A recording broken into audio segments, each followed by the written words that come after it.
ከስልካችሁ የጠፋባችሁን ፎቶ፣ ቪዲዮና የተለያዩ ፋይሎችን በአንድ ክሊክ ብቻ የሚመልስላችሁ አንድ ጽድት ያለ አፕሊኬሽን አለ። ከየት እንደምታወሩና እንዴት እንደምትጠቀሙ አሳያችኋለሁ። ከዚያ በፊት ይህንን ቪዲዮ ላይክ፣ ፎሎ፣ ሼር፣ ኮፒ ሊንክና ሪፖስት ማድረጋችሁን አትርሱ።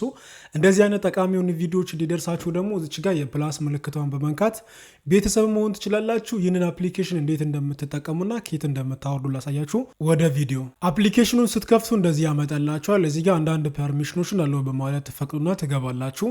ከዛ እዚህ ጋር መመለስ የፈለጋችሁ ምንድን ነው? ፎቶ ነው? ቪዲዮ ነው? ፋይል ነው?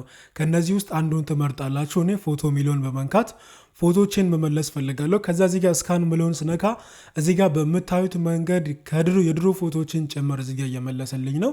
ስለዚህ በቀላሉ በዚህ መንገድ ከስልካችሁ የጠፋባችሁን ፎቶና ቪዲዮችን መመለስ ትችላላችሁ። ይህንን አፕሊኬሽን ለማውረድ ደግሞ በመጀመሪያ ወደ ፕሌይ ስቶር ትሄዱና ሰርች ማድረጊያው ላይ ኢትዮ አፕስ ብላችሁ ሰርች በማድረግ ይህንን አፕሊኬሽን ስልካችሁ ላይ ኢንስቶል ታደርጋላችሁ።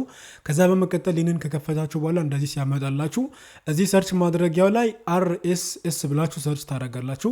ከዛ እንደዚህ አይነት ፎቶና ጽሁፍ ሲያመጣላችሁ የኛውን አንድ ጊዜ በመንካት ትገቡና እነዚህን ጽሁፎችን ስክሮል ስታደርጉ እዚህ ጋር መጨረሻ አካባቢ ዳውንሎድ የሚል አለ። ዳውንሎድ የሚለውን በመንካት አፕሊኬሽኑን ማውረድ ትችላላችሁ።